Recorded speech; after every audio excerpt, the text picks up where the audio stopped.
And good morning to all of you. It's always it's a privilege to get to come back to this stocker unit every year, and every year see the amazing work that Dale and Bill and all of their team here do. I've said it before, it's a jewel for the industry overall. And it's a beautiful day, and what a way to start the day than with a look at this unprecedented time in our history, in this beef industry and all the sectors related to it. And to lead us off, and Dale said the dream team, and I would certainly agree. I don't know of two I'll say livestock economists, they're ag economists, analysts, etc.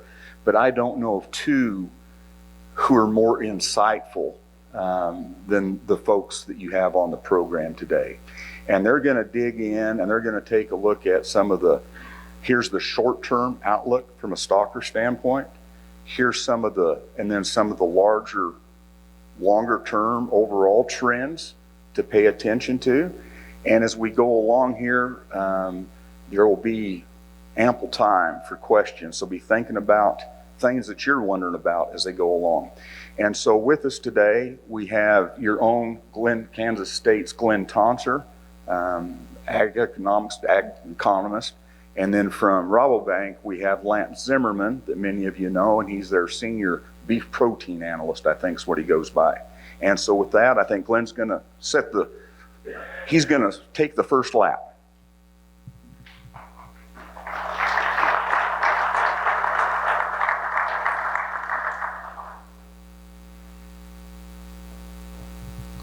Well, thank you, Wes. It is a gorgeous day. Hopefully we keep you upbeat. Anytime you put two economists in front of you, there could be some Debbie Downer points, but remember there's blue sky out there. It is a pleasure to be with you. I've never given a joint talk with Lance, so this is an extra pleasure.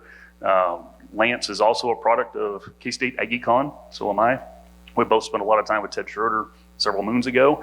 Lance is a neighbor of mine. We have kids in the same school. We go to church together, right? So there's lots of things that are kind of unique for us, at least doing this today. So I'm looking forward to that. And I hope Lance enjoys it as well, of course.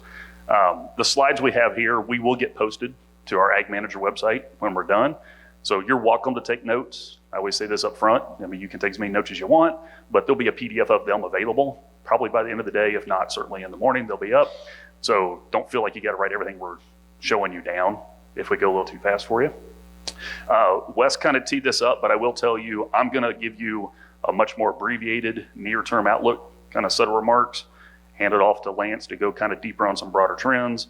And then we do intend to have a much broader like Q&A with the group. So start thinking through your questions. Everything's fair game. So if we can't answer it, we'll tell you that. So feel free to ask.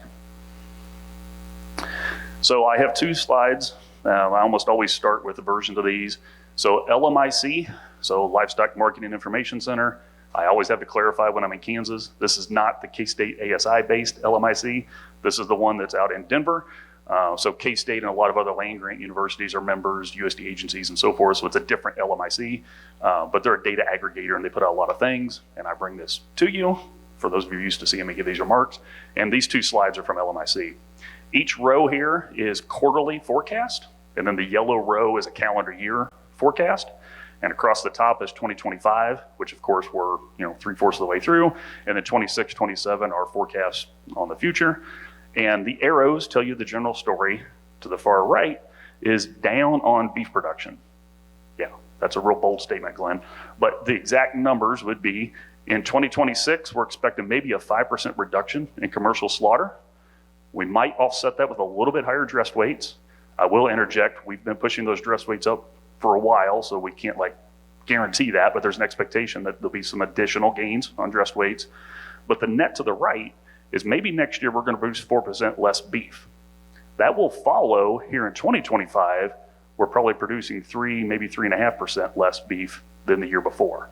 So this downward pressure on supplies starts with hoof count, slightly offset with dressed weights, but the net is less domestic beef production is expected to continue. The bottom is 2027. That's expected to continue through 2027, okay? The two biggest wild cards I'd say on top of these numbers when you pull them later is if and when we pull the trigger on herd expansion, which we're going to talk more about, particularly Lance later. And you heard my comment about dressed weights. We've been pushing them up, and I'm never going to say we can't push them higher because that's a good way to be wrong for the last 40 years. But we do need to recognize we've been pushing them up, so you can't take for granted we're going to keep doing that, right? So those are two big wild cards in this story. But the hoof count part, I think we all know the direction of that. So what does that mean for prices? That's a volume on the market, right? Hooves and pounds kind of story. You have to overlay the demand environment on top of that supply environment to get prices. And of course, the arrow here is pointing up because across the board, prices are up a lot. So here in 2025, doesn't matter what weight class we're talking about, they're up notably compared to 2024. And that's expected to continue. And I'll just give you a couple numbers for those that can't read it in the back. 2025 fed cattle prices for the year, LMIC is saying up 22% versus last year.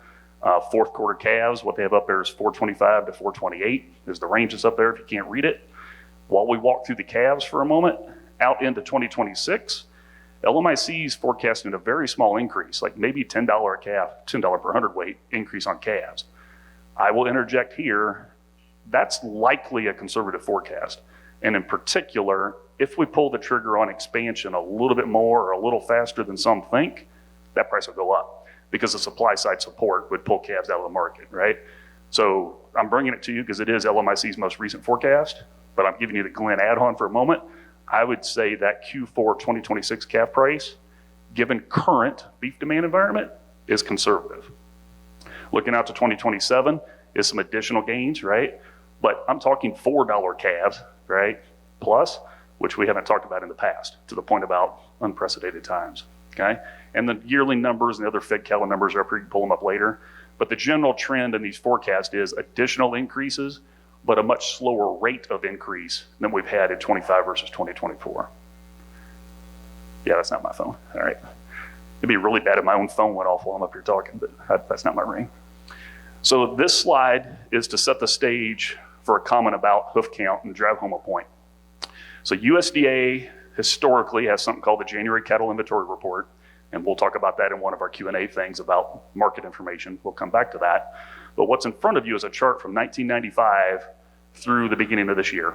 So these are annual numbers, and it's USDA's best estimate of the number of beef cows, mama cows in our industry. 2019 was the most recent high in the cattle cycle. So you guys following this to the right, 31.6 million beef cows. We started this year, per this exercise, at 27.9 million beef cows. And the question is, are we at the point in the cattle cycle where we're going to start growing it, right? Big picture. We all know this. But the reason I start dissecting my comments a little further with this slide is look at the purple trend line. And this is Glynn putting that linear trend on top of this. It is not new that we have fewer mama cows and by extension, a smaller calf crop, okay? Cattle cycles move it up and down, but the long-term trend of fewer mama cows and therefore a smaller calf crop and therefore less feeder cattle supplies for the stocker and feedlot and packing industries is not a new statement, right? Now we're at a new historic low, I'm well aware of that, but that general trend, we've been there before, right? So these questions about how to operate in an environment where we don't have as many as we did 2 or 3 years ago, this industry has been there before, is the reason I do that. It's not to say it's easy to navigate, but there are lessons from the past, right, versions of this to keep in mind. All right, I think I have 3 of these kind of slides. Back to LMIC, the one based in Denver. These are just historic price charts. The solid blue line on the top in each of these is the current calendar year. The dotted kind of looks like black or dark blue is 2024. And then almost irrelevant now is the 5-year average along the bottom, okay? Before that, just because we're at a different level. But you can see throughout the entire calendar year, the calf market, this is the Southern Plains Calf Series, has been well ahead of last year. And for most of the year, that wedge has actually grown. So yes, there's some week-to-week variation, but in general, to date in 2025, the year-over-year gains have actually been growing, okay? So in your mind's eye, that wedge is growing as we go to the right. Now, most recent weeks, we've had a little bit of a pullback, but in general, it's been a quote-unquote very bull market for calves, right? And 430 is the number that's up there for last week's weekly series. We are at Stocker Field Day. Those of you that are regular attendees know I make regular use of beefbasis.com. Shout out to the folks behind that resource. I can happy to answer questions about how it works. A few years ago, Brett Crosby, whose team is behind this resource, was actually here on the program, and I believe they're still recording his talk, so there's resources on this resource I encourage you to make use of. But what's relevant right now is it's a very good resource for projecting the value of gain. So if you're in the stocker background or business, you buy a lightweight animal with the intent to sell a heavier weight animal. And you need to understand what your best guess on the value add to that animal is relative to the cost of putting those pounds on. That's the key economic assessment. And this tool helps you with the revenue part of that, the value add part, right, to that animal. And that's how I'm going to use it here. I'm going to start by saying, use this tool to give us a calf price. And I'm going to come back to it saying, what's it say by taking that calf and putting weight on it? That's kind of the sequence we're going to go through here. So for the Salina fall calf market, when I hit run on this morning, so it's based on last night's futures market and historic basis, you come up with a mid-October Salina forecasted price of 409. Again, 409 we haven't talked about before in the past. What does that mean for cow-calf returns? Same LMIC puts out this barometer of profitability, returns over cash costs for cow-calf. This goes back to 1998. We all know this general history story, and we could probably talk all day about the accuracy and so forth of the current forecast right now in the next 2 years. And I'm happy to do that in Q&A if you want. But frankly, even if this is off by $200, margins are good for cow-calf sector, okay? To drive home the point, right? Our best guess of cost, our best guess of sales price for calves lead 2025 at least, because we're getting close to selling the calf crop, to look like a very good year for cow-calf. The number specifically that's up there is $906 return over cash cost for 2025. LMIC is forecasting that to stay at high levels, but to moderate. So 825 next year, 747 the following year. And I would argue that affects their, like the calf market staying pretty strong, and then cost eating at it a little bit is what's underneath that. But for today's discussion, I would encourage us to think about those three are quite historically strong expected margins, okay? Feeder cattle prices, so we're working towards the plate because I'm gonna hand it off with a beef demand point when I give this to Lance. So yearling market, this chart is set up the same way as the one I talked about earlier. 374 is the most recent yearling price compared to 254, right? And you guys know this because this is what some of you are selling for, depending on if you bought a real lightweight or you're buying for, right? This is a transaction point in the industry. But my comment about this wedge growing, like visually the blue line is outpacing the dotted line as we went through, holds here as well. More money at stake. Beefbasis.com. Let's talk about margins now. So hopefully you follow me teeing up how to use this. You can use this for any hypothetical in the future involving feeder cattle, buy and sells. And I have two examples to motivate it and encourage you to do your own versions of these when you get home.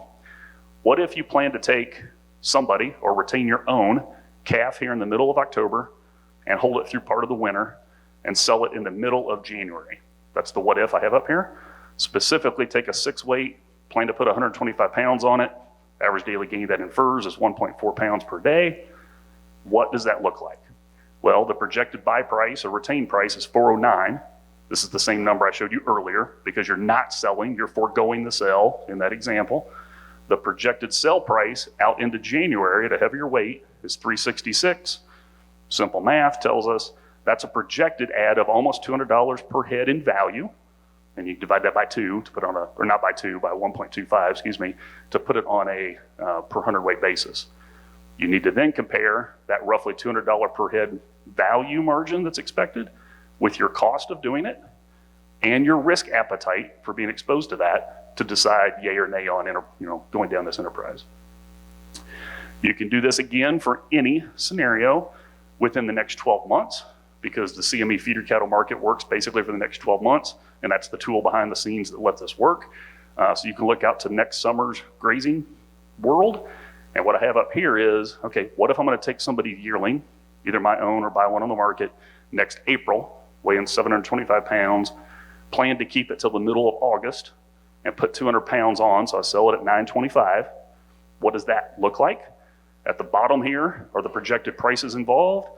The net per head is a projected increase in the value of that animal of $339 per head. So again, then you ask yourself, what's the cost of doing that, right? Pasture, labor, all these things. What's the net of that? and what's my risk appetite for that, and decide whether you want to go down that path or not. Last one of these slides is a parallel setup, but now we're getting to the feedlot. So this is fed cattle, all right, market-ready cattle. 238 is the most recent weekly price that's up here. Also, quite a bit ahead from last year. Same general comment about this wedge. All three weight classes of these charts, in general, year-over-year gains have grown as we move through. And I'm repeating that on purpose because it's not unique to one weight class. Like the market worked out that way this year. And it's of note because sometimes we talk about those differences. I have two feedlot margin comments here. This slide right here is again from LMIC, the one based in Denver, and it's their estimate of historical returns. So every one of these bars, if you pull it up later, is a monthly return. What I want to call out to you is for August, they estimated a positive $541 return. What's most important to understand in their exercise is they're using the cash price for selling the Southern Plains in August, if you didn't hedge. They're using 6 or 7 months earlier the cash price for feeders if you didn't hedge before you bought them. And they're using a monthly feed cost to gain as you went through the series, presuming you didn't hedge. So it's a cash, like what does it look like kind of arena. And had you done that, you would have been rewarded for being naked to the market is the point, right? In hindsight for August, to the tune of plus 541. One of the things I put out each month is a version of that same thing, but also trying to project forward the next 9 months. So the latest of that is what's in front of you. Shout out to Justin Wagner and others in ASI that are behind the Focus on Feedlot survey. If you're in the room and you fill out that survey, thank you. I use the depth loss, the average daily gain, all the production kind of stuff from that exercise, and I marry it up with fed cattle, feeder cattle, and Garden City corn information to do a very similar thing to what LMIC does that I showed you in the last slide. But what's different here is I try to project the next 9 months. And I've called out 2 months to really drive home what I think is an important point. The September return that's up there is a plus $700 per steer number. So I'm gonna purposely repeat this. 6 or 7 months ago, if you paid the cash price for a feeder and weren't hedged, you just paid then, made no protection on fed cattle price you're gonna sell later, made no protection on the feed cost, and just kind of went through the exercise. The current best guess is when that animal leaves in September, it's plus 700 bucks. So you were quote unquote rewarded for being naked to the market, okay? Plenty in the industry are not fully naked to the market. I think we all know that, but that's how you interpret that number. Now, if you do the exact same thing with the intent of selling next March, so fast forward in the production cycle, right? Animals that are much lighter now, nowhere near ready to harvest next March, my best estimate is a loss of $256 per steer. What's changed? It's actually not much of a change in the fed cattle price. There's a little bit of a gain. Cost of gain goes up a little bit, but the biggest change is how much did you pay for that animal coming in? So the feeder cattle price at placement is much higher, which it sort of has to be if you're following the charts I've been showing you earlier, right? The reason I'm driving this point home is it's not uncommon that unhedged feedlot margins are expected to change. I mean, that happens a lot historically, but the magnitude, that nearly $1,000 difference between the September and March, like this month and next March forecast, that is of like unprecedented magnitude, right, of exposure. So the risk that's involved is quite high. And you could do the same thing for the stocker segment and the cow-calf, by the way, right? Same kind of exercise is the amount that's involved here and the risk that's on the, on the table, so to speak, is quite high. All right, I think I have 3 slides. I'm gonna hand this off to Lance. I usually browbeat you guys with a lot of beef demand information. Lucky for you, you're gonna get less of that from me, but you're gonna get more from Lance. That's why I'm gonna keep it a little shorter. But I'm gonna make one very broad comment. I think Lance is gonna reinforce it, is supply side matters. And we talk a lot about the heifer retention, the calf crop. We could talk more about that. But I would argue the majority of the industry is still slow to appreciate. This has actually been more of a beef demand story. Beef demand has been very good, and those cattle prices I showed you earlier would not be anywhere near as high as they are if we had a neutral beef demand environment. The supply fundamentals alone don't get you anywhere near those cattle prices, okay? So, of course, I've always thought it's important to understand beef demand because that's what I do, but hopefully the current price environment gets people's attention on that is the point of this. And one of the ways to drive this point home is this geeky scatter plot. So horizontally is pounds per capita, And this is just an estimate of the amount of beef on the system per person. Production net for trade divided by the US resident population. So it's beef on the market each year. There's no dollar sign in that statement, by the way. That's just pounds per person. Vertically here is the all fresh beef price as published by USDA and then put on an inflation adjusted basis, since inflation does vary over time. And each number that's up here is the calendar year intersection of those two. Hence it's a scatter plot. 2024 is the green. It's green for a reason because it was a good year, and it's a fun one to talk about on this particular slide. It's to the right and up from 2023, and I put it in purple just so your eye can see the difference. It's to the right and up. So the average person in America, we believe, consumed more beef and paid more on an inflation adjusted basis. That's a great story for any industry. Now, that doesn't happen all the time, right? There's things that stop that from happening all the time we could talk about, but you don't need any kind of economic model to know that's proof demand increased. Anytime you can get any industry to buy more of a product and pay more for it, that only happens if the demand curve moves in your favor, right? There's not a price quantity trade-off kind of thing going on, right? Rather, the market's growing, right? That's a great thing to talk about. 2025, I put up here in a question mark, because obviously we're sitting here in September. 2025 is not done yet. But as of today, we're on track to repeat what I just told you, right? For there to be clear evidence that demand grew. We got to wait 4 months to know for sure, of course. But I think we're going to be redoing this chart in several ways the next few years. And we might be redoing it immediately because the price that clears the market is probably going to be above 6.8 because the highest that's up there is $6.80, okay? You guys have heard me give the history lesson. It's a lot less fun to talk about moving to the left and selling less beef and failing to raise the price. That's a clear example of demand declining, and that was the case 15 years ago. I won't repeat that other than to just remind you, we are in a different period at the moment, and that's really important to appreciate because it leads to higher cattle prices and profitability.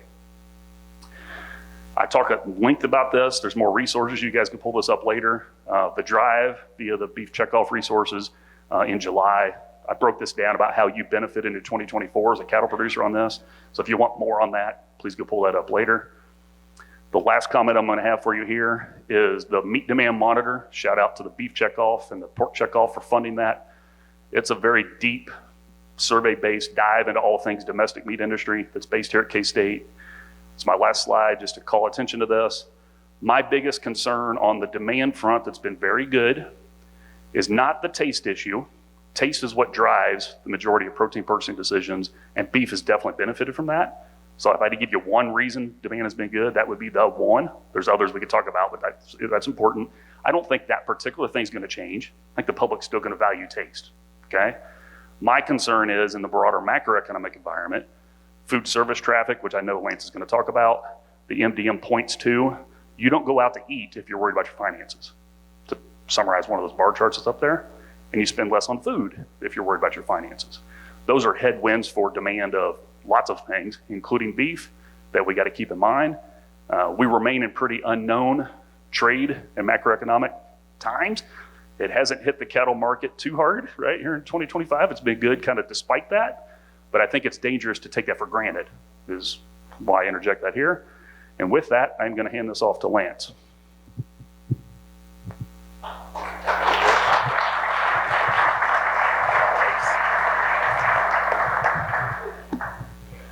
This is why you have two armed economists. It's not so you can say on one hand and then the other. It's so you can control a clicker and a mic at the same time. So I may find myself fumbling around until I get this hit in stride. But Glynn mentioned a number of the similarities we all have, proximity to each other, similar K-State lineage. I wore a hat today, so you also know that we don't share hairstyles and stylists. So appreciate the chance to be out here. I was thinking back, I think the last time, unfortunately, shame on me, that I was at one of these events was when it was still held at the Vet Med Center. But obviously, Kansas lineage, grew up in Western Kansas on a cow-calf and grain operation. I like to say that we're farmers that have cattle, not cattlemen that farm, which is just a fancy way of being representative of the entire cow-calf business, right? Very few folks can sit there and say that the cattle business is the sole part of their income. Now, you do a survey of the folks in this room, and that's much, much different. But the foundation of our cow-calf industry really is the part-time operator, right? By very definition, average herd size is between 40 and 50 head. If you have 200 mama cows or more, you're 5% of cow-calf producers in the nation today.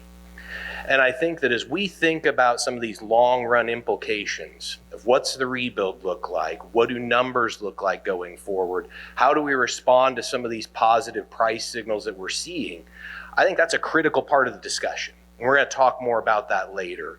But to give you just a brief insight into my role and my job and how it's different than Glynn's, I get the opportunity to work for one of the largest food and ag banks, solely food and ag banks on the globe. Rabobank is one of those weird bank institutions that you may not hear of every day.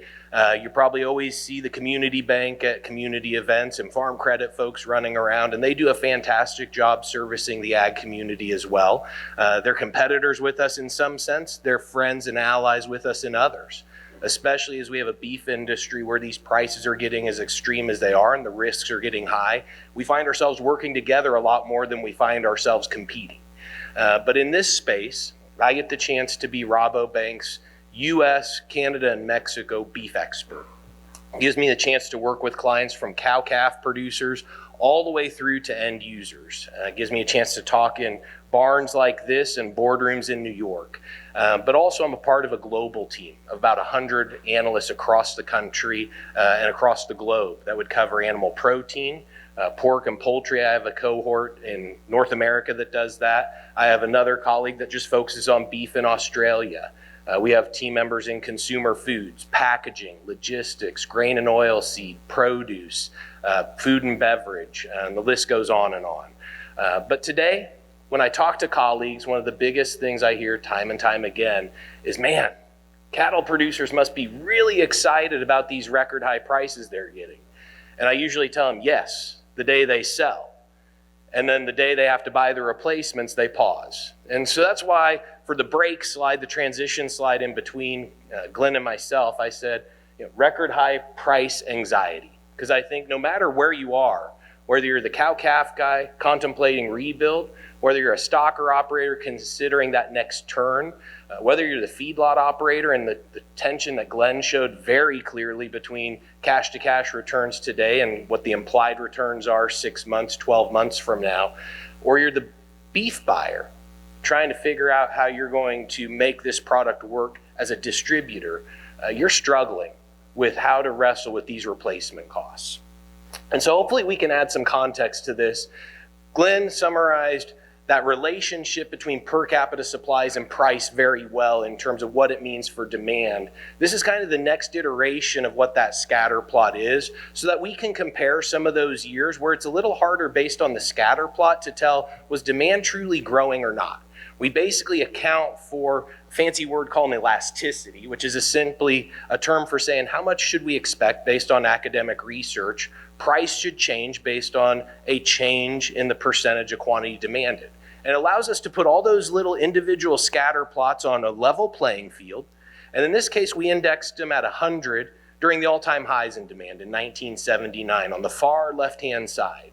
And as Glynn said, he wasn't going to tell you about the period of time we went through when demand just completely eroded on us. We bottomed that demand in 1998, and we're going to talk about the far right side, the good times. Glynn mentioned, based on current forecast, we're going to have a really good year from a beef demand standpoint. Essentially, retail prices are on track for the year to average somewhere around $8.85 in today's prices. What that means is you look at the far right, is that demand level is essentially the highest it's been since 1983 if we finish the year on that track. Just a phenomenal story when it comes to demand.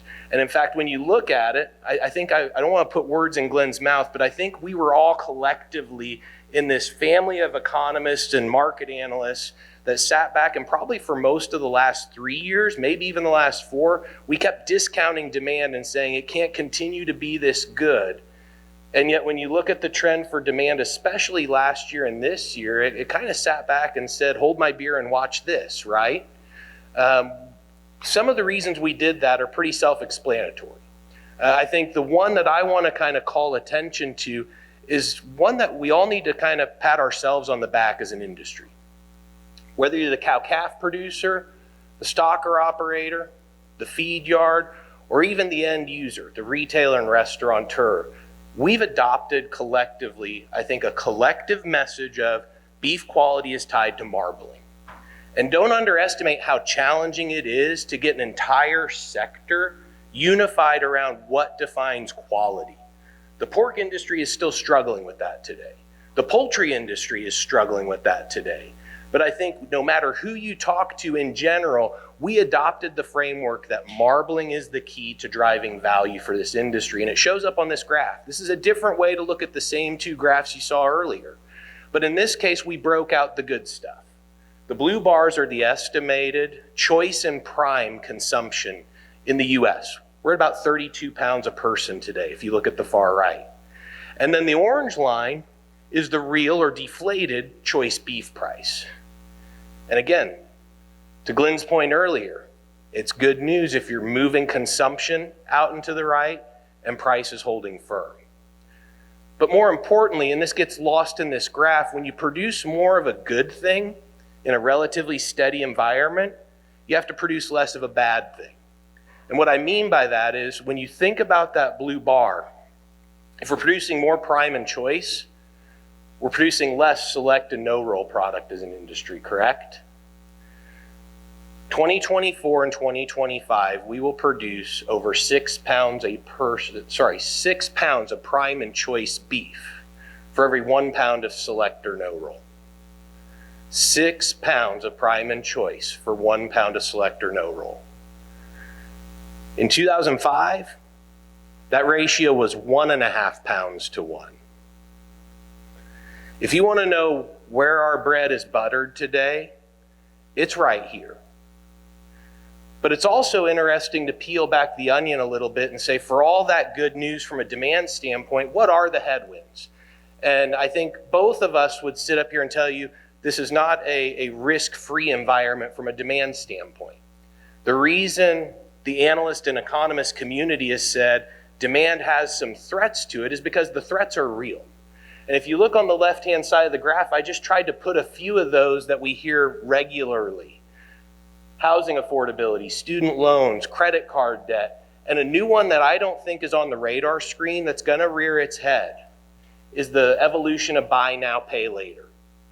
You can literally take anything that you buy today and utilize a buy now, pay later program.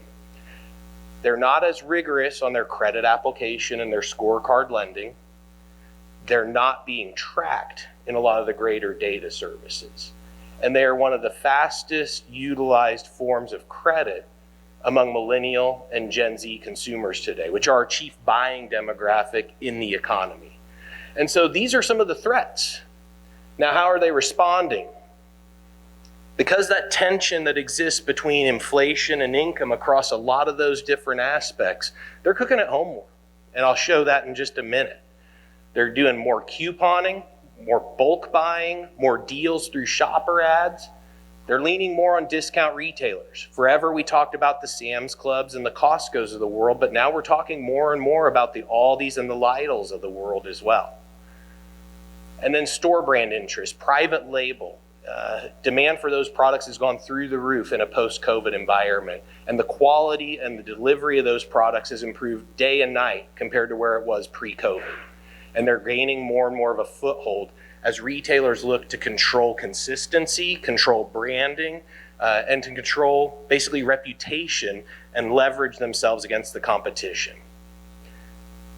But the other side of it is, in terms of where beef is priced, even in these competing environments where consumers are ultra value focused, beef is still a relative value.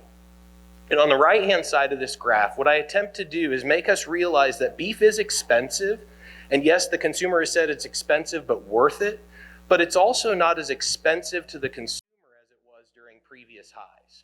And what I did here was, we have to realize, to Glynn's point earlier, the consumer threat to demand that's probably rings the biggest is if incomes drop off, if we enter into a recession, or if we have too many things competing for the consumer's dollar for their financial well-being, as I list to the left.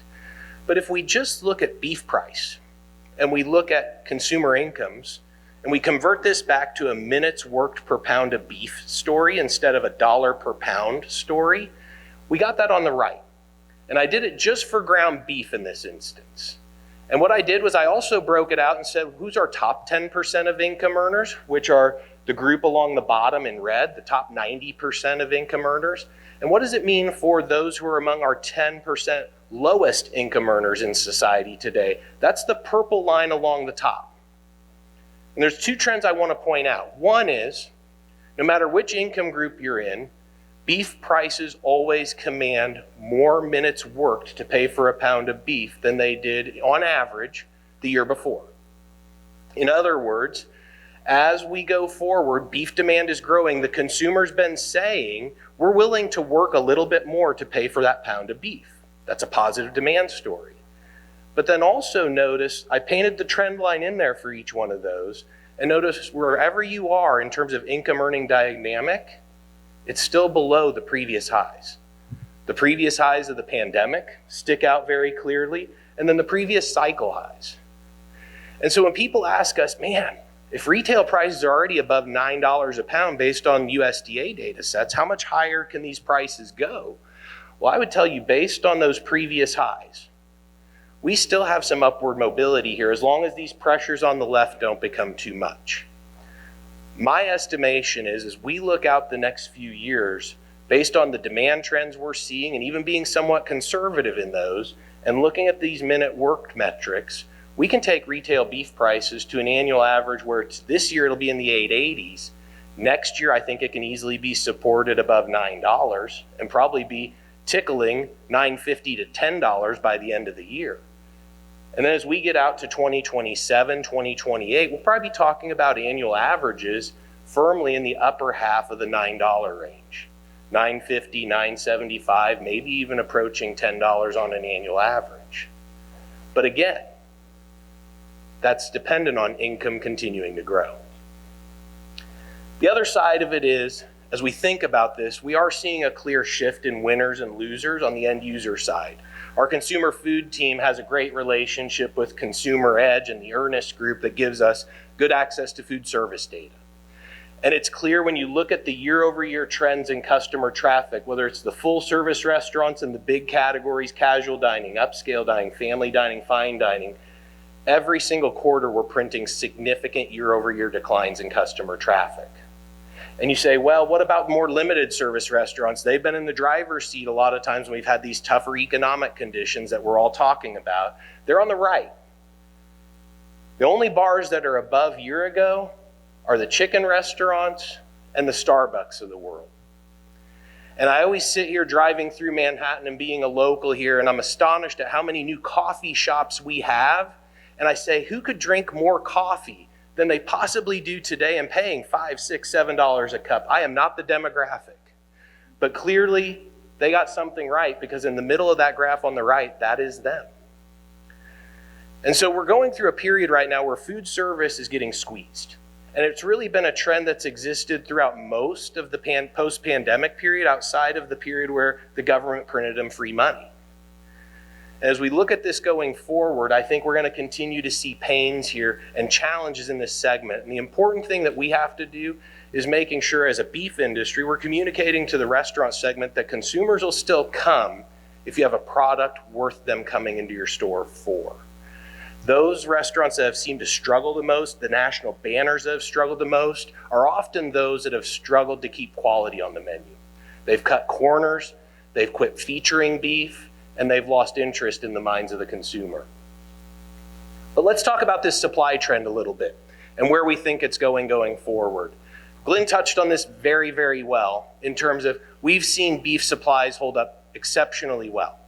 And I used a yellow box to kind of highlight a period of time where beef supplies were essentially the same. They're between 58 and 59 pounds a person. If you're within a pound for an entire year, that's pretty similar to the exact same supply scenario.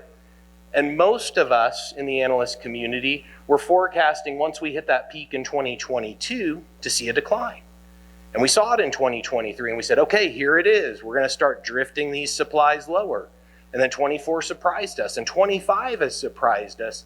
And I think it's caused all of us to say, well, why is that the case? And I think it shows up really well on what I summarize on the right. One of the things that's caught a lot of attention in the beef industry is the growth in beef dairy cross cattle. As we've done that, there have been a couple of things that have moved the beef supply needle for us because we structurally shifted that dairy industry. The single biggest that doesn't get talked about enough is we simply moved cattle out of veal production and into beef production. The high in veal slaughter, their near-term high, was in 2019 at about 575,000 head. This year it'll be about 125 to 130,000 head. So we moved 450,000 head out of veal slaughter and into the feedlot. Then as we also did that, the dairy industry was struggling. The best positive margin they had on the operation was turning that calf into a beef cross calf because the milk check wasn't cutting it. And they really constrained their replacement heifer numbers to further boost that feedlot supply. The other side of it was hot carcass weights. Glynn touched on this. I'm not going to elaborate much more on it, but essentially we've had 2 back-to-back years. Last year we increased carcass weights on a steer basis 27 pounds year over year. This year we're on track for about 23 pounds. On average 25 pounds each year the last 2 years. To put that in perspective of how jarring that is, over the last 20 years, the annual increase in carcass weights is roughly a 0.5 percentage point. A 0.5 percentage point on today's weights would have been a 4-pound increase year over year. So we did a multiple of 8, 6 on that, right? Pretty jarring in terms of the weight increases we've seen. And then the other big thing that's led to this increase in supply is imports.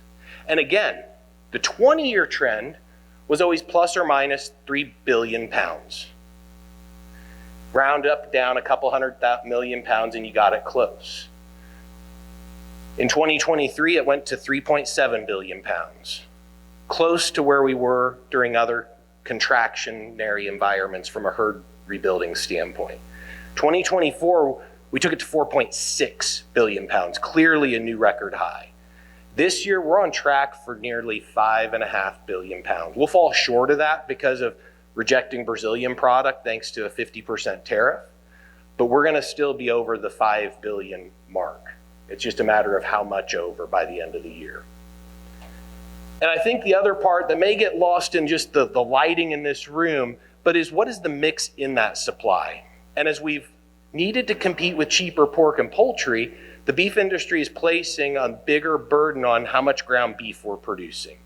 And so as we look at those per capita supplies, which are around 58 to 59 pounds a person, I wanted to know what's the component of lean trimmings or ground beef that we're producing at least up to the packer's door. And this is my best attempt at doing that. You can see it's fluctuated between 33 pounds a person and basically 27 pounds a person in total.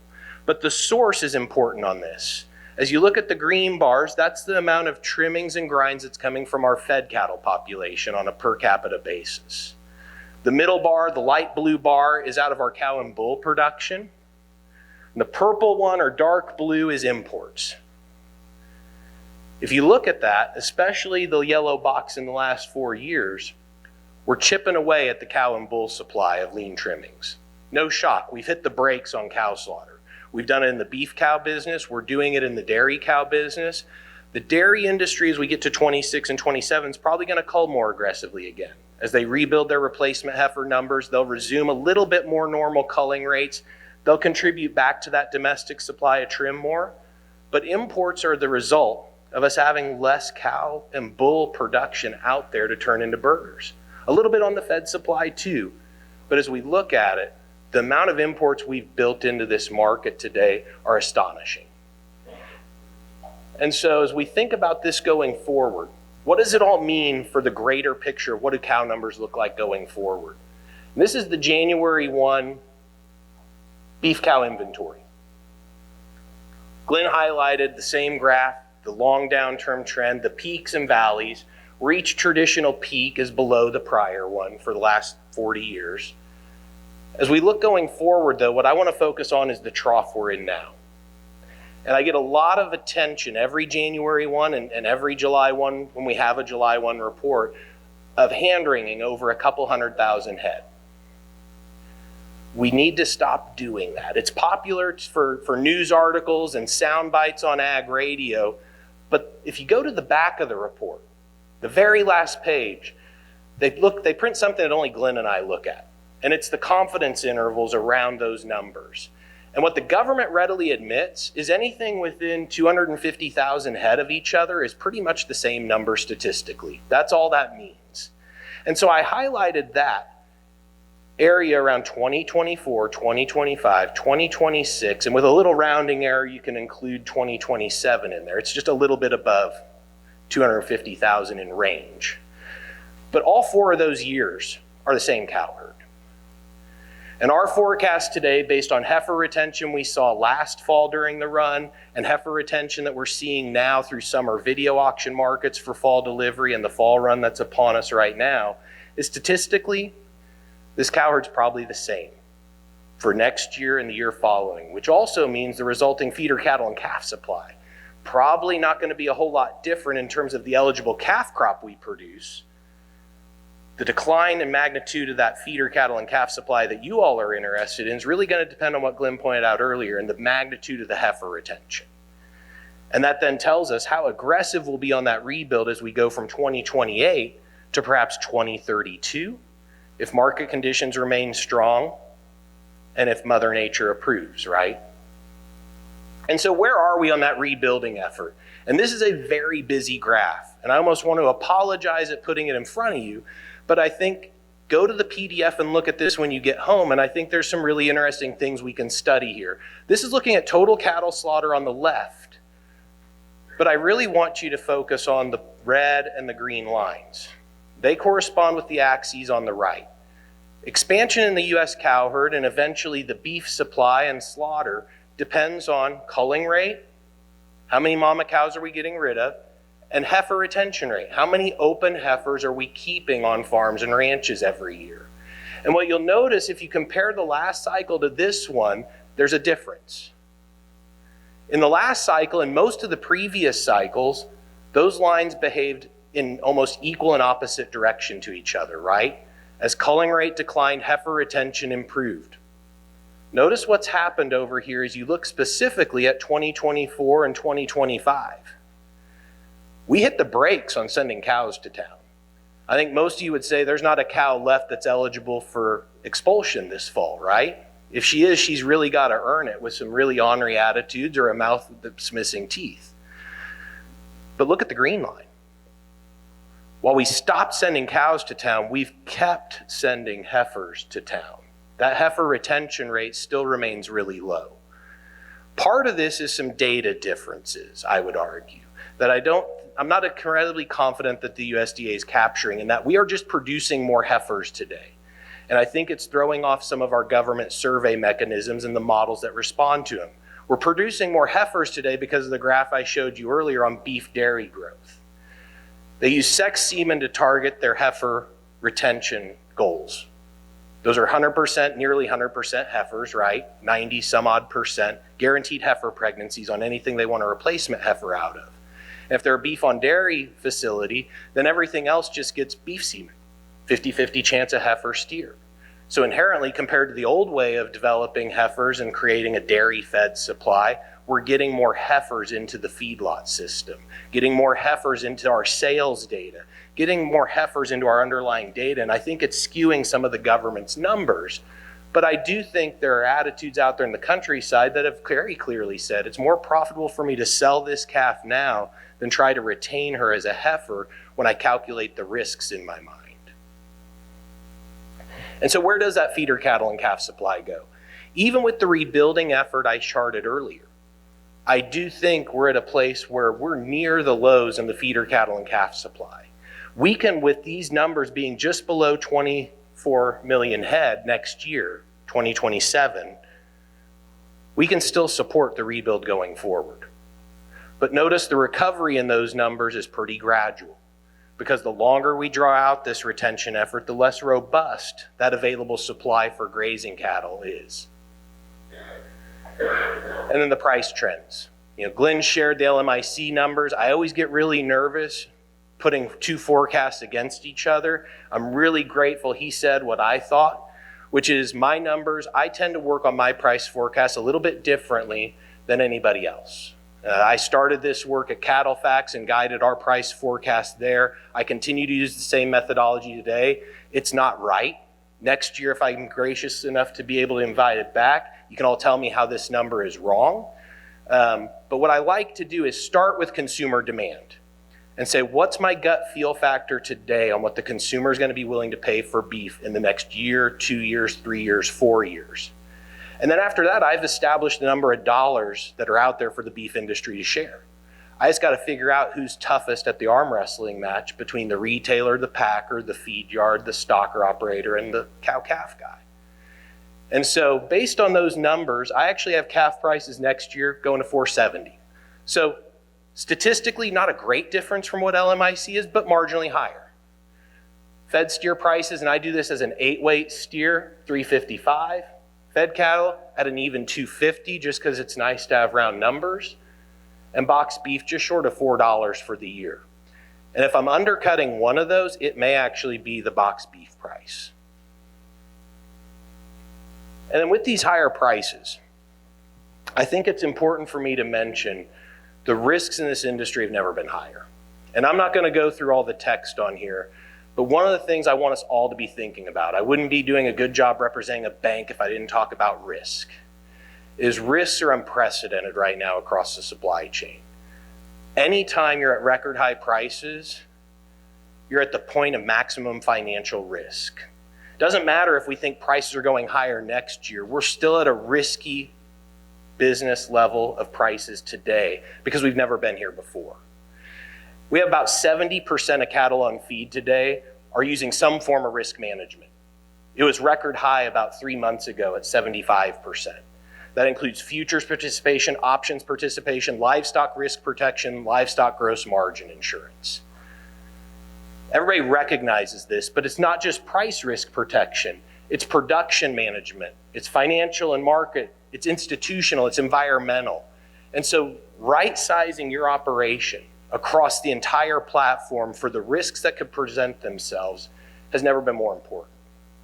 And just to drive home that financial risk component, I'll show this table. This is actually courtesy. Cambry's somewhere in the audience. She said good morning to me when she came in. Cambry was one of the fellows at K-State in the Center of Risk Management. It's housed in the Ag Econ department, but it's cross-disciplinary. Ag Econ, finance, accounting, industrial engineering. It's open to any major, but those tend to dominate the platform, the program. And they do a risk school every January. And Cambry and James DeRushi were a part of that team. And I asked them a very simple question. They did this in 10 days' time. I said, is the futures market more volatile today than it was 5, 10, 15, 20 years ago? Because I sure could sense the emotions in the room are higher than they were 5, 10, 20 years ago. And what they came back with is they said, Lance, no. Actually, the futures markets are not any more volatile than they were in those past periods. The average variance, and this is plus 10% or minus 10%, is what the market is today. If you look at an April live cattle futures contract from the minute it starts until it closes at settlement, the average difference in price over the life of that contract is plus or minus 10%. It's the same today as it was 20 years ago, and there's years and periods where it's different, but on the average, they're statistically the same. But what's made this market more volatile, what's made this market more risky is something I didn't have to talk about 20 years ago, 20 plus years ago when I was in school in commodity futures class, is margin risk. As we've taken these prices higher due to tighter supplies and better demand, and we've made these cattle bigger, we've introduced much more margin call risk into our business than we ever have before. And that's what's illustrated in this table. Whether you look at the April 2005 contract or the April 2025 contract, you'll notice that the price is clearly different. But let's scan our eyes all the way over to the right. I said that on average, there's a plus or minus 10% variance from the beginning of that contract opening to settlement. Look at what the dollar per head difference of 10% is in the second to last column. It was $100 a head in 05. It's over $300 a head today. Why? Look at the second column from the left. We marketed a 1,200 pound animal 20 years ago. In April of this year, we marketed a 1,500 pound animal. We've placed a disproportionate amount of risk in margin call risk on our partners we're selling cattle to today, the feed yard industry. I would argue it's not as extreme for the cow, calf, and the feeder guy because the weight increase and the difference in weights hasn't been quite as extreme, but it's still palpable. And so as we navigate this becomes an important discussion for even just our financial risk tools and how we handle those going forward. So with that, I think Glynn and I have a couple questions we seated in the audience. Wes, if you want to come on up, we'll let you kind of be the judge, jury, and executioner. We planted a couple in case the audience got put to sleep by us. If you want to grab that mic, we'll share this one. And we'll peel back a few of these unknowns that we said we were going to navigate today. Okay, no, I appreciate that a lot. Do you want these up here? Or Yeah, okay. we can keep these up here unless you have better ones. So, no, not at all. So, as a stocker operator, how do I take all that you just talked about, long-term, margin risk, everything you talked about, Glynn, fundamentally where we're at in the cycle, et cetera. How do I, as a stock operator, what do I need to be thinking about? How do I navigate those tighter supplies? So my first broad response, and I'm purposely being broad, is there's a lot of risk and moving parts that both Lance and we could have done that for 4 days, right? But we still threw a lot at you. A lot of that you individually can't influence. And that's not fun to say and to even accept, but honestly, step one is to recognize that. So there is value, I hope you see value in broad education and awareness like this and other things. So reading drovers or whatever and coming to events like this, there's broad education value in being aware, and I encourage us to do that. But honestly, my first response would be is to recognize you yourself probably can't change a lot of those trends. And the reason I say it is for some in the room, that'll de-stress it a little. Because if you think you can change it, you're gonna get all ramped up about how do I change it and so forth, and focus ultimately on things you can have a nudge on, right? So you're not gonna change the GDP in the US, right? You're not gonna change the interest rate that we land on. I mean, there's lots of those things that are embedded in what we're talking about. You need to be aware of them, but at the end of the day, you need to do your best to focus your mental energy and your physical energy and your capital on things that you actually have some nudge on. So like a decision, do I place a 500 pounder or a 550 pounder? Use beefbasis.com to tell you which of those two is more likely in this environment to work, right? So you have incremental decisions, right? The incremental decision about does double stock make sense the same as it used to? You need to push the pencil. I'm gonna tell you every year to push the pencil, but you still have the decision to double stock or not, right? Some of those things are still in your decision wheelhouse. Be aware of these broad trends, and most of what we're giving you, you can't individually influence.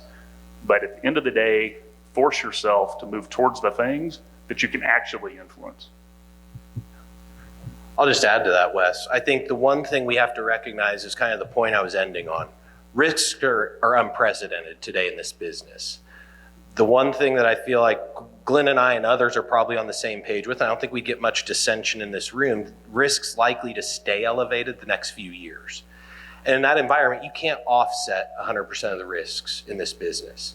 You also can't afford, and I think as an industry, we realize this more today than ever before, you also can't usually be completely open to all the risks that you're exposed to either. That's usually not a sustainable process from a resiliency standpoint.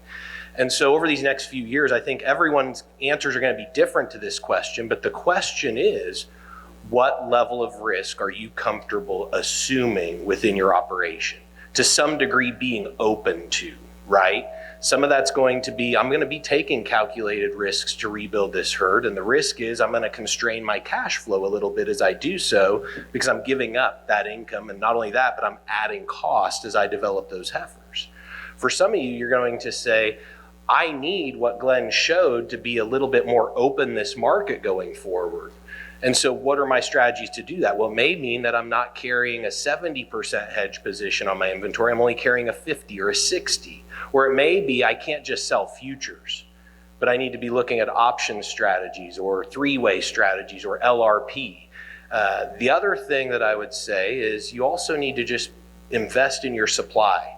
And what I mean by that is look at your procurement strategies and ask tough questions about, are there things that are within my control that I can change? Perhaps you're completely dependent on auction market. Maybe you're completely dependent on a single auction market. Is now the time you explore other opportunities, whether it's video auctions, the neighboring commission house down the road, partnering with some local producers, not on 100%, not pivoting a 180, but leaning 20, 30% a different direction just to diversify your business a little bit. Because again, diversification can mitigate some of those risks if done well. So that kind of leads into the notion of procurement and marketing strategies. Where do you see that going in this environment relative to, I mean, that's an open-ended question because, well, what's my procurement marketing strategy today? There's no one size fits all, but in general terms, do you see opportunities or challenges relative to what has been? Yeah, I guess I have the mic. I'll riff and I'll give you the chance to have a better response. One of the things that I think is interesting as we go through this period of time we're in, cattle sellers, whether it's the cow-calf producer, stocker operator, background, or a feed yard, you won't have any more leverage over the next 5 years than you do right now. Really the next 3 years. In a normally structured market, you should have an awful lot of bargaining power. And so that gives you an opportunity to perhaps take some risks from a marketing standpoint that you didn't do before. And I can speak to our small 150 head cow-calf operation. We need to get it rebuilt back to 200 head. We're looking across the heifers last Friday, and there wasn't very many heifers that didn't look replacement quality. And so we're sitting there saying, well, maybe this is the one time out of 10 that we may keep back the vast majority of those heifers, even though we may only want 20 or 30 in this first year. We have an opportunity to sell maybe another 20 or 30 at a level where we may only need to invest an additional $800 a head in them to get them to be a high quality bred heifer. But the return on that is probably an extra $1,200 a head when we can take them to market next year if these trends hold out. And so I say that to say there's probably opportunities within a stocker business to do the exact same thing, or there are opportunities now where you can defer a little bit income into next year by just finishing those cattle. Again, a percentage of them, maybe not the whole slug, and capture some additional value, learn some more about what you're producing and gain some dollars as you do it. So Lance used the term leverage, and I don't disagree with like where it sits and will sit for the next couple of years. But the comment that I would add to like at least reflect on is it's not new that at one point in a cattle cycle, the leverage shifts, right? Across the last multiple cycles, those that are my age and older in the room know that's pivoted over time. The part that the cattle and beef industry has been slower to adjust on than other industries is taking more than a 5-year look at that, right? Engaging in various business relationships and so forth to move away from the bully pulpit swinging every 3 or 5 years. Don't take my comment saying everybody should go change. That's not the point. But I'm forecasting that there will be some business relationships across sectors that develop because of this, because the risk is on the table across those shifts is growing and growing. And some in the industry are going to start engaging in partnering with one stage above and below their spot in the physical supply chain more than last time. And to each is their own on whether they choose to do that, right? You're giving up some independence when you do that is one of the big pauses historically in the industry. But I'm trying to tell you, I think we're going to see more of that because the cost of not doing that continues to grow, right? So don't be surprised if this is a trigger for additional business relationships vertically in the industry. That's kind of an outcome of this is the point. Well, and I'll follow up on that, and then we're going to open it up and see what questions are out here without me monopolizing. But that speaks to, for the last however many years, program cattle this, program cattle that on one end. We've got all this branded beef on the other end, right? So I guess my question would be, have we become and are we becoming more vertically coordinated as part of it? And so then the next question becomes, even given everything you said about, here's the reasons I don't want to, If I'm a stocker operator, do I need to look for potential slots in that supply chain? That brand, you know. So I'll go first. I think this is working fine. Is back to my earlier comment. Be aware of that broader trend, because I would agree we are a little bit. Layer on that. I was part of a meeting back in April. It was the Animal Ag Tech Summit. It was a fantastic meeting talking about all the different technologies available to us across animal agriculture. And they had a variety of different panels, and one of them was really interesting because it focused on, how do we build a better vertically coordinated supply chain? What are some examples of alliances that are working and strategies to align different supply segments? And it was a very beef-focused panel. You had one of the nation's largest cattle feeders on the panel. You had one of the nation's largest seed stock marketers on the panel. But then you also had some free radicals, I would say. They weren't dyed-in-the-wool beef folks, but they were certainly aware of what's going on in the beef industry. And I will never forget this question. The panelist asked the group, she said, based on past history, the data would suggest that the beef industry over the last 20 years has had 5% of domestic beef production produced in a perfectly aligned, vertically coordinated beef system. And what they defined as that was that the cow-calf operator, the stocker operator, backgrounder, the feed yard, the packer, the retailer, all knew that product from the day it was conceived and born all the way till it hit the consumer's plate. So not some of these more loosely defined alliances like a CHB or a CAB, but a truly aligned, coordinated supply chain. And the panelists asked the group, do you see that number growing from this steady 5% it's been for decades over the next 10 years? And it caught me off guard that both the feed yard and the seed stock producers said it was going to grow, and not just by a few percentages, but by multiples. One said by 10, it would grow to 10%. The other said it would grow to 15 to 20. And immediately the economist in me wanted to say, what's going to change that's going to create that? And I was struggling to get there, because one of our biggest assets as a beef industry is also one of our biggest liabilities. I used to tell folks that didn't understand the beef industry that they needed to understand that the cow-calf, stocker, backgrounder, feed yard, and packer business was like each segment was owned by John Wayne, right? Fiercely independent, wanting to stand on their own. They'll still work with you hand in hand, but don't cross them, because we have our principles, we have our production systems, and we want to maintain those boundaries. I got to realizing the younger my audience got, the less they understood who John Wayne was. And so now I say, keep in mind, each one of these participants in each one of these segments is like John Dutton, and man, it's like a light bulb moment.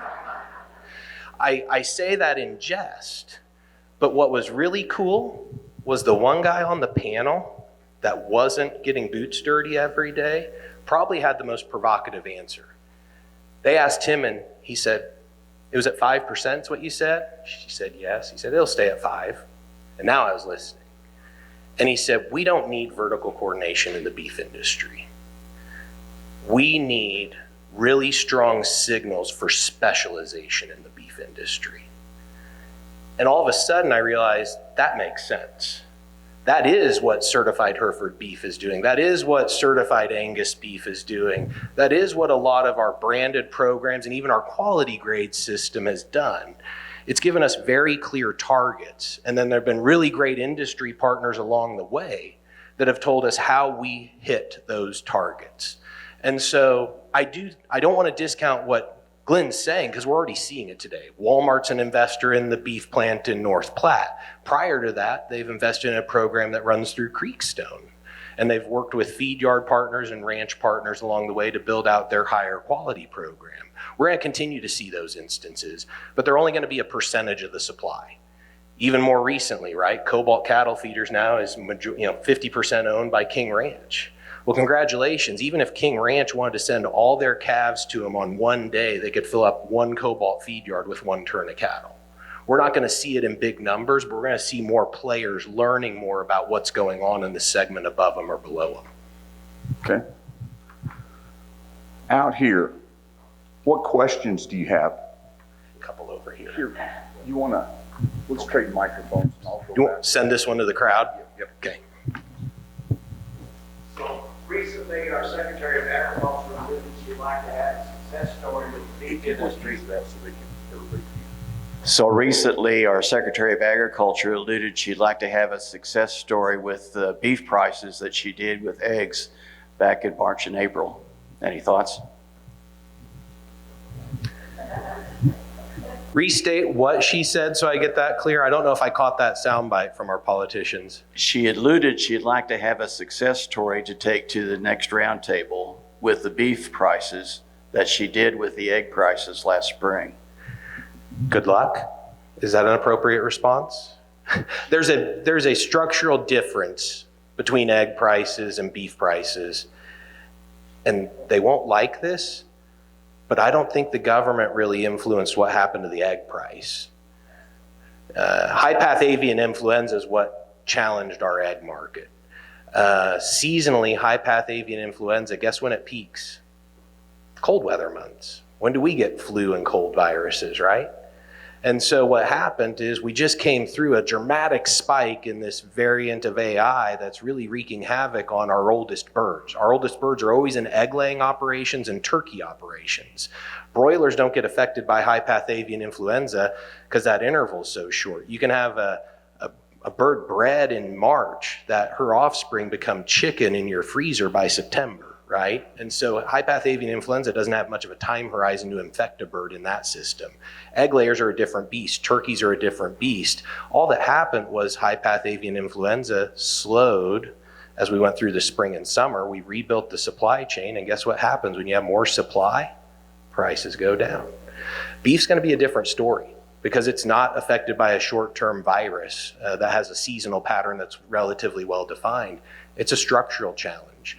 I often tell folks this is a tugboat, not a little John boat. It's going to take a while to turn and go the other direction. I'd like to say I was really smart. In 2023, my first paper with Rabo Research was an homage to Lee Corso. It was titled "Not So Fast. The herd rebuild's going to take time." It didn't take a genius back then to say it, but it wasn't happening enough. And honestly, a lot of the trends in that are still the same. The levels may be a little different, but the message is this is going to be a slow rebuild. And for that reason, the prices are going to stay awfully high for a while. So I would have two responses to that question if I got that call. One would be is you have that success as we speak because beef cattle farm income is boosting overall Midwest farm income because of what you're talking about, right? So like in aggregate for this country, we need to be aware of that is the point. The second part would be is be careful wishing for lower prices because there's consequences from that. So anything you do that pushes, in this example, beef prices lower, there's consequences from that. And an example would be is fewer cow-calf operations. So let's be careful how we define success. That's easy for the academic economist to say, but it's also the job of the academic economist to say that. And the term success is sort of all in the eye of who's framing it and what day we're doing it, and we need to be careful. Who else? Up right here. Oh.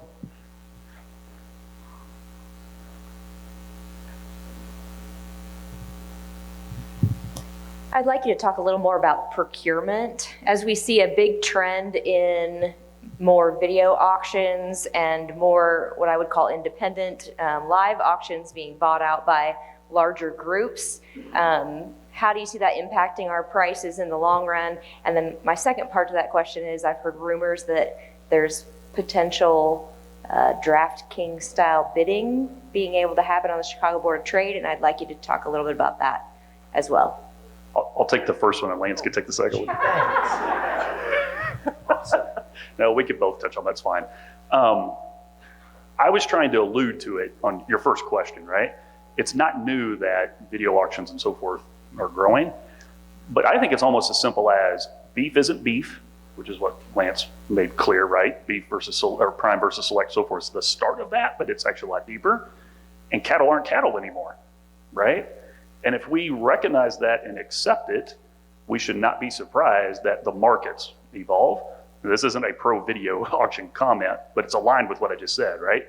Is it's illustrating characteristics in a different way and expanding the market if I'm selling those to an evolving market.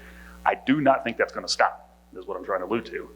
So if you agree with that, like State of the Union comment, and you historically are buying out of the commodity pool without that, you're at notable risk of procuring the same way you have in the past, is what I was trying to like ease into, but I'll be a little more blunt now. So figure out whether or not you have a place in the video market or not, right? I mean, I think that's part of your updated homework assignment is the point, right? I think we're gonna have changes in who owns auction markets, who owns feed yards, who owns, I mean, these things do evolve over time, but to the point of your question, your procurement strategy probably has to evolve as the industry becomes less of a commodity industry. We still have a commodity segment, I'm well aware of that, but in aggregate each year we're becoming less of a commodity industry, and the way we do business is a little bit less like the old commodity ways with that. To the DraftKings point, you know, I bet on NFL games on DraftKings, you know, I'm aware of all that. I don't know where that goes for the feeder cattle space specifically, other than I will make the comment, we are in an era where data is more available on everything today than it was last year, particularly private data, all right? Public data, we can talk about changes in USD and so forth. I would argue it's actually fallen behind, which we can come back to that if you want, but that's an example of a private effort. There's gonna be some new investments that are big data driven in internet marketing that are way beyond what was once a novel do a video auction, right? The potential of a DraftKings thing is really just the newest and another version of that. It's a data-driven potential, right? Way to match people up.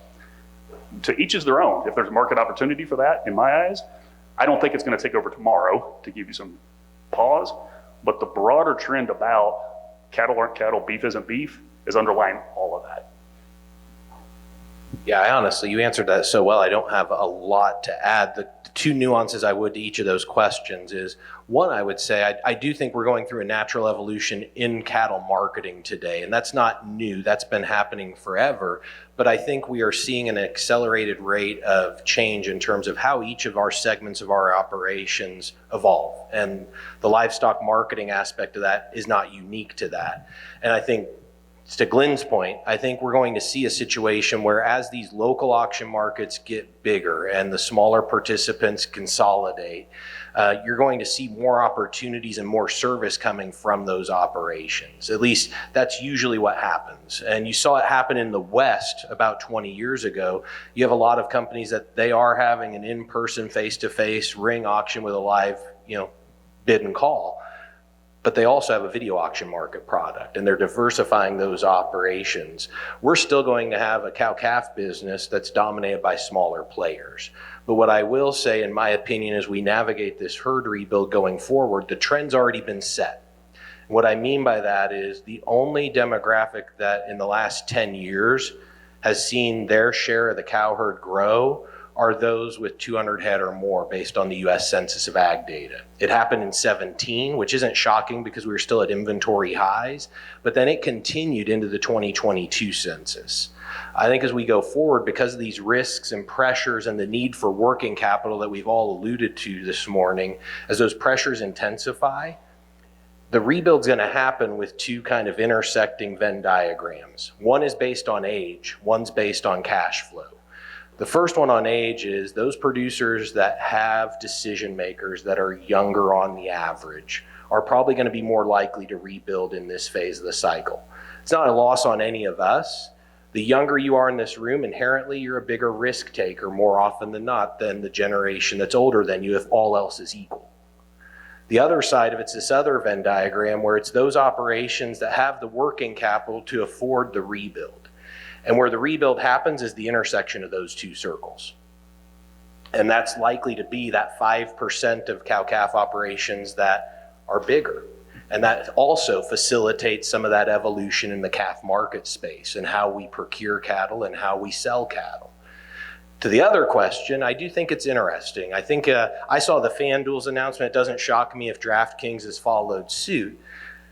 It's not shocking considering how popular it is today for the average Joe or Jane Doe American to want to participate in something that's betting style. And it's almost a blending of the ideas of the Robin Hood investor versus the Glynn Tonsor Chiefs football speculator, right? It's something novel, it's something they can research, it's something they can occupy their time with and stay in front of a screen and then brag to their buddies or lament to their buddies later that night at the softball game or the bar or whatever it is that they socialize around. So it's a natural evolution. I think it does bring up an interesting justification for the CME to kind of talk through, right? Because they've always been built as a tool that was meant for producers and commodity producers to navigate and mitigate risk. When you bring this in, I think there's some good questions that could be asked to the leadership of that institution in terms of how does this align with those principles? And what was the justification for being able to do this? So that I can't answer, but it's an interesting question I have in my own mind for sure. Who else? There. Right there, Bill. Yep.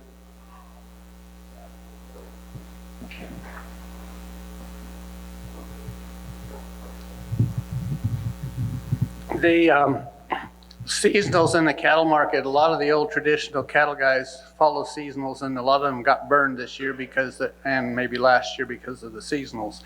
And to me, a lot of the reason those seasonals haven't worked is because our numbers have been so tight. But also listening to you guys, I think part of it's the structural changes. Looking at some of the numbers, it looks like the seasonals might start to increase again by 27 or 28. But will they come back, or will the changes in the structures overcome that? We'll no longer have any of those seasonals that we used to look at. I just told Glynn it stinks to have the mic on tough questions because you have to answer first. You always have a little more time to think when you're the batter up. No, that's a great question. For me personally, seasonal markets work 8 out of every 10 years. For this, and for that reason, I'm going to tell you, I do expect seasonals to continue going forward. I actually believe that while an uptrend can still exist in this market in 2026, somewhat similarly to what it did in 25 and 24 preceding it, I think it will look more seasonal this upcoming year than the past 2. I'm not willing to go all in and say it'll be a perfect seasonal. I still think there'll be an uptrend, a mild uptrend in place throughout the year. But I would argue that one of the other reasons, you mentioned 2 great reasons why the seasonals didn't work the last 2 years. A third one that I would mention is that concept of leverage. And we all have different ways of accounting for bargaining power and how it shifts from segment to segment. The one I've always been trusted to use is the fed cattle price minus the drop credit, hide and offal value, as a percentage of the cutout price. And what you look at there is, if you'll notice, from 2016 to about 2019, it just kept getting worse every year. The bottom was during the pandemic in 2020 as packing capacity idled as we dealt with the global health scare. And then it started gradually improving, but it kind of stayed at a depressed level. It was still at a very depressed level in January of 2022, but then it started an uptrend. And it went well past where we were in 18, 17, 16, and then all of a sudden last year it even surpassed 15 and 14. And today that percentage is the highest it's ever been in modern history of having those data sets available to us. And so what happened, for those that don't understand anything I just said, the simple answer is the mallet that the packer was beating the cow-calf and cattle feeder and stocker with for about 5 years got handed to the cattle producer, and now they're beating the processor and the retailer with it.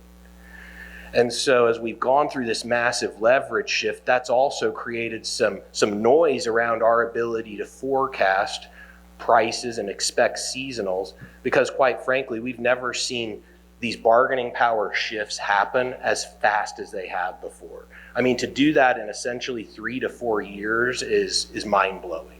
And that adds noise to this market. It did on the downside during the last cycle as we walked into all these supplies, and it did it equally in surprising fashion, maybe even more surprising fashion on the upswing. But we don't realize that because the upswing was to our benefit as cattle producers, right?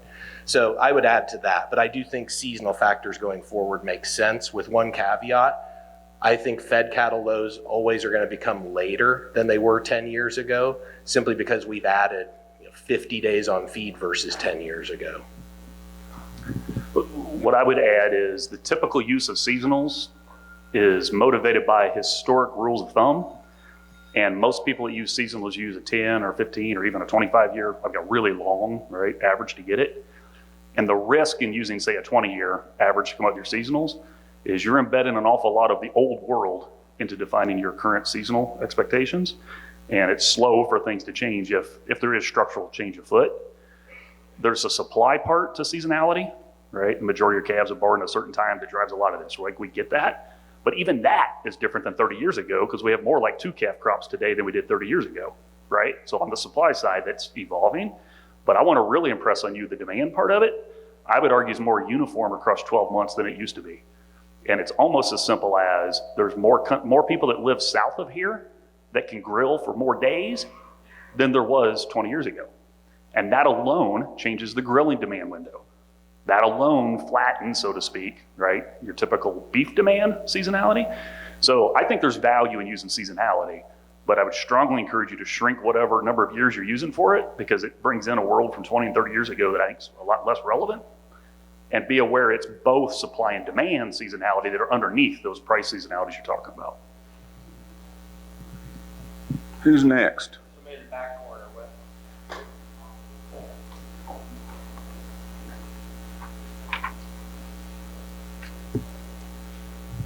So when you had your slide up earlier, you said that you thought the USDA numbers were skewed on heifer retention. So when you're using that in risk mitigation, is there a percentage that you would use, a percentage of flaw? And second to that, do you think USDA will ever catch up to accurate numbers? Great question. I'm glad you asked that because I don't want my comments taken out of context. I'm back up. I believe that Elvis did die. I don't believe in UFOs. And in general, I don't like spewing any type of conspiracy theory. And I don't want to throw this out there flippantly that I think there could be some error in the USDA numbers. I think there are very logical reasons why we should at least have some healthy skepticism around those numbers. And be honest, right? There's the old saying that all models are wrong, some are useful. The USDA survey data is what it is. It is survey data. When we talk slaughter, when we talk production, when we talk per capita supplies, those numbers are about as close to the gospel as they get. Every head is counted, every pound is measured. We know supply very, very well and have a high degree of confidence around numbers that come out from a slaughter and even a cattle price perspective thanks to MPR, mandatory price reporting. On the other end of the spectrum, we have survey data. The Census of Ag, the Cattle Inventory Report, the Cattle on Feed Report. Those surveys are only as good as three aspects. They're only as good as the sample you're surveying, they're only as good as the surveyor that's looking at the data, and they're only as good as the models that you produce from the modeler and the data that actually fill in the gaps around that level of understanding. And so the reason I mentioned what I did is, as Glynn and I'll tell you, our models are only as good as our historical data and our understanding of history. We have to become histories of this industry so that when we see an outlier in the data, we can adjust our modeling and what its output is and the expectations around that appropriately. Did I couch that properly? He uses much more rigorous models than I do. And so what we've gone through over these last, let's just say 5 years, is we've gone through a period of time where, quite frankly, and this is my advertisement for you all as you start getting end of year surveys, we have, since COVID, seen a downtrend, a consistent downtrend in producer participation in USDA surveys. It's already a small sample of the industry, but it's gotten much, much smaller because I think lack of trust in government institutions. It's not unique to the cattle business, it's unique across civilization right now in the United States. So that sample has more error in it, one. Two, let's talk about government employees. We've had a lot of generational transfer happen within the USDA at all levels and all classes by and large. We've also seen a big attrition in that staff as they moved a subset of that cohort from Washington, D.C. to the Kansas City Metroplex. And we're seeing further attrition in that with the new administration and budget cuts and moves in programs, things of that nature. So again, less confidence in staffing. And then the model side. This is where modeling becomes really important. I liken it to when I was a young kid and told Dad I wanted to run tractor. And he told me, Lance, he said, this is really important. And I was about 11 years old at the time. He said, I don't want a tractor driver, I want a tractor operator. And I think you all know the difference. I see some folks nodding, right? Anybody can get behind the wheel and pull an implement or pull a baler, but an operator knows everything that's going on around them and adjusts as it happens. Same thing with modeling. We can have a model creator and we can have a model manager. And I think there's a difference. And as we've lost some of the institutional knowledge at the USDA, we've lost, I think, some of the strength and nimbleness in adapting our models to what the industry is today, is my opinion. That one's the harder one. That one takes a little bit of a Lance leap or an assumption. Instead of it being an I know, it's an I think. But I think when we consider that, those all need to be things in the back of our minds. We have bigger operators today occupying a bigger population of our supply. If they're not participating in these surveys, how much error is it creating? I mentioned beef on dairy. We have more heifers coming out of that supply. It shows up in our slaughter data. It shows up in our heifers on feed data. Cattle Facts, the institution I used to work for, I think did a really good job of investigating that beef on dairy supply. They would tell you if they were in front of you right now, I believe they would, back off 1.5 to 2 percentage points on heifers on feed and heifers in fed slaughter, and you're probably closer to seeing what the heifer percentage is today that's comparative to what it was in the last cycle. So that would suggest a little more retention. And then I think in just general, I think we move faster as an industry today. And unfortunately, we're more dependent on some of this data and it creates more noise around it. And we get shocked when we see 100,000, 200,000 head move, when I just showed you statistically it's wider than that. How much you should change your assumptions going forward, I can't put a firm head count number to it or percent to it. But what I would say is don't allow yourself to think those surveyed numbers are the gospel. They get the trend right. But I would argue we can't sit there and say they get the absolute number perfected. So on balance, I would agree with what Lance gave you as a response, but I would encourage us to remember a lot of the basic motivation for USDA reporting is to quote unquote level the field on market information, right? Is the argument so that buyers and sellers have a closer to equal knowledge in that.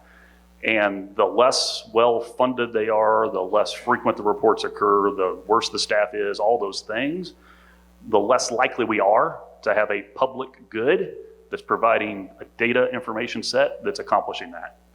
And particularly the traditional part of the cow-calf towards the beef, but starting cow-calf part of this industry is very much a price taker and usually has to make the majority of their decisions on public market information with a fair amount of limited private data because they're not in a business relationship to get a lot of private, right, data. So I think we need to always be seeking improvement on USDA efforts. Actually, related in 3 weeks, I'm going to Des Moines to something called Data Users Meeting, which you gotta be a real geek to go to that thing. But I'm one of the people that's trying to give like NAS advice how to do it better, right, is the point of that comment.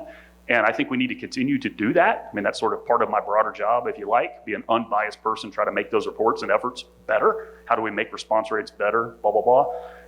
But we need to be very, very careful not to throw the baby out with the bathwater because it's very easy to not know how important something is until you don't have it. And I'll just point to the July cattle inventory report as an example. Most analysts didn't know how much they valued that until they had to skip a year every time they put up a July chart. And while we're capable of that, you take stuff for granted until you don't have it.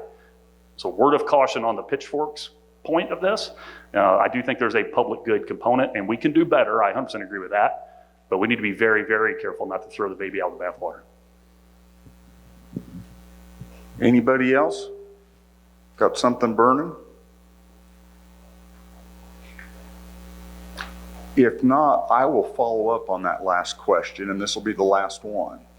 Is everything that you're just talking about kind of gets at that, the notion of, especially this day and age, big data, et cetera, how has market and market-related information changed? And so here I am as a stocker operator. Where do I need to be looking for that information? If I'm not already with a private deal, do I need to have that to balance against the public stuff? Yeah. So some of that change is not new. Like Lance made the comment, we got to have the history to use our models right. Even on this example, there's 3 large USDA reported feeder cattle markets in Kansas now that a lot of people go to.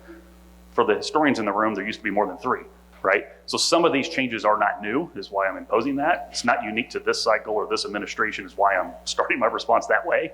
That's an evolution that's occurred. So even in that example, if you used to have an auction market in your backyard, you've already adjusted to where, like if Joplin is now the closest one that's publicly reported, you've already made that adjustment to use it, right? You may be doing the next thing that is to find the next closest one. If literally the auction market doesn't exist, or before that, it loses volume and AMS doesn't have reporters there, and therefore there's not reports on it, right? So we've made those adjustments before. You'll continue to do that. But the other thing I would add is back to, I'm the one that brought it up and initiated it because I think we need to be thinking about it, is one of the motivations for different business relationships is not just cattle price risk. I mean, that's one of the motivations that we all recognize, but access to information, the feedback loop from that, how do we manage differently?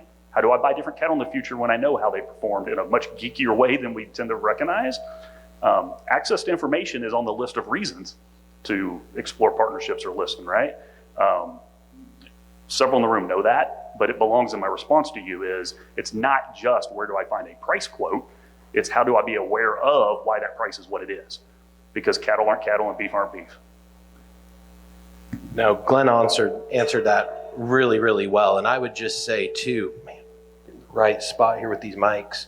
The other thing I would layer into that is as we see auction markets, producers, we continue to see consolidation. We're going to see more folks ask serious questions about, am I measuring everything I can? And I think that can't happen. That rate of change has already happened relatively fast in the packing industry. I think we saw it 20 years ago accelerate at breakneck speed in the feedlot industry. I think we're utilizing more of those data capture tools within our grazing industry now. We're seeing more data capture on in-weights, out-weights, health, how we manage pastures at the stalker, backgrounder, and cow-calf level. And I really think that's the last kind of major data-driven evolution we have as a beef industry, is getting those tools in the hands of the cow-calf producer in a way that doesn't stress labor at a great deal, because that's been one of the biggest limiters of collecting data at that level. Is it takes time and effort, and we don't have it because most guys are working a farming operation or a part-time job or full-time job in town in addition to the cattle business at home. But handheld data capture, GPS-enabled systems, they're coming along and they're getting cost-effective enough and the kinks worked out of them enough that I think we're going to see a lot of adoption in that area going forward. And I think that's going to arm us with better business decisions going forward as well. Okay. Well, first of all, thank you all for your attention and your questions. And join me in thanking these gentlemen for the amazing presentation. Thank you. Thank you.